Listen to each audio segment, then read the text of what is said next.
Have you ever walked along on a hot summer day and seen a bush or some grass catch on fire? It's not really all that uncommon, especially if you live in an area with long dry spells. When you see this happen, you'll notice that the fire will quickly consume whatever it is that's burning and eventually turn to ash. You can see the plant or grass visibly char and die from the fire. But what if you saw something that defied the natural order? What if you saw a bush burn without turning into ash? This is exactly what happened one day to the great leader of Israel named Moses.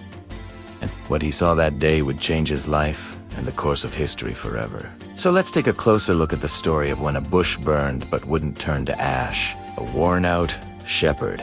To better understand what happened, we need to first understand the situation that Moses was in. At this point in the story, Moses had been tending his father-in-law's sheep for a while now, and he was completely worn out. He'd been doing this job for quite some time after marrying his wife Zipporah, who was the daughter of Jethro, the priest of Midian. Moses had left Egypt after killing an Egyptian who was beating a Hebrew slave. Now, fearing that Pharaoh might have him killed, he fled into the wilderness of Mount Sinai. Here he settled down and continued his work of shepherding. But as Primera Said, he was becoming very tired. So one day he decided to leave the flock near the mountain and go over to see how they were doing. Now, as he was approaching, he noticed something that made him stop in his tracks. He looked up to see a bush that was engulfed in flames. But as he got closer, he noticed something that was absolutely astonishing. The bush was completely on fire, but it wasn't being consumed by the fire. Yes, you heard that right. The bush was literally burning, but it wasn't getting any smaller. The flames weren't consuming it. The fire that wouldn't die. Now, obviously, when Moses saw this, he was totally confused. He stood there wondering why the bush was burning but not turning to ash. To make things even more bizarre, he soon noticed that God was also standing next to him in the form of a voice. As Moses watched in awe, God spoke to him and said, "Moses, Moses." When he heard this, he replied, "Here I am."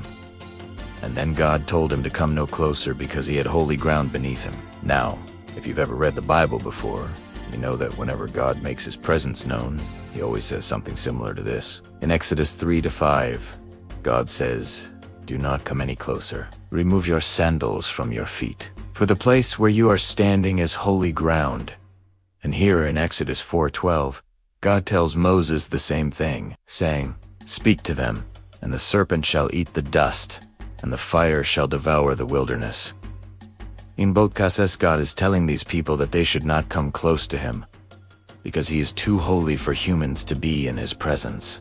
In fact, the Bible teaches us throughout different passages that God is so holy that we cannot look upon him. Even the prophets and other holy people were often blinded when they caught just a quick glimpse of God's glory. In Isaiah 6, the prophet Isaiah sees God seated on a throne with angels surrounding him and singing, "Holy, holy, holy is the Lord Almighty. The whole earth is full of his glory."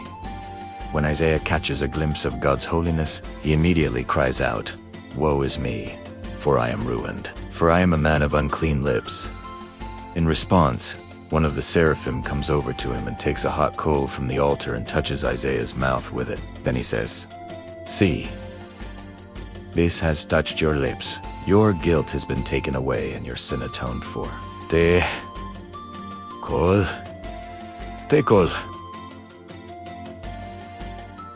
This is why when God calls someone to do his work, we must remember that God doesn't make mistakes. God knows our hearts, and he knows whether or not we are willing to serve him. In fact, God doesn't call the righteous. He calls the sinners. People like Isaiah and Moses felt completely undeserving of the task that God set before them. But God called them anyway. Why? Because God's grace is sufficient for us. We don't have to be the best or the smartest or the strongest to answer God's call. All we have to do is be willing. Lessons for us. As believers, there are several lessons we can take from the account of when the bush burned but didn't turn to ash. First, we see that God can speak through the means of a burning bush. In times of the Old Testament, God would often speak to people through dreams, visions, and even the use of burning bushes. In today's world, we still see God move in miraculous ways, but the way God chooses to reveal himself is primarily through the Bible.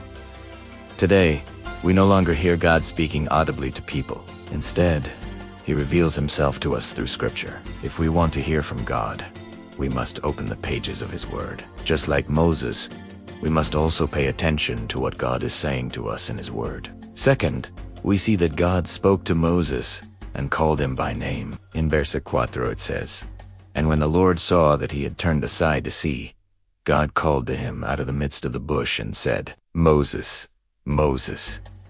One of the things that I love about God is that He doesn't just call us by name, but He also knows us personally. God isn't just some guy up in heaven writing down names of people that follow Him. He actually cares about each one of us. Jesus taught this in Matthew 10:29 when He said, "Are not two sparrows sold for a penny, and not one of them will fall to the ground apart from your Father?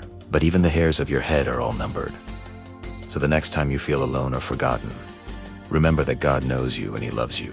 Finally, when God revealed Himself to Moses, the first thing He did was tell him to remove his sandals. God instructed Moses to remove his sandals because he was standing on a holy ground. In a similar way, when God reveals Himself to us, we must recognize that we are in His presence. This means that we should bow down and worship God.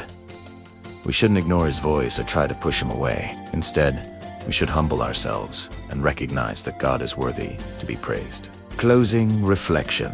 Friends, the story of when the bush burned but didn't turn to ash is a reminder for us that God can speak to us in miraculous ways, that He knows us by name, and that He deserves our praise and worship. Let's make sure we pay attention to God's voice so that we don't miss His call on our lives. If you enjoyed this video, I would greatly appreciate it if you gave it a thumbs up.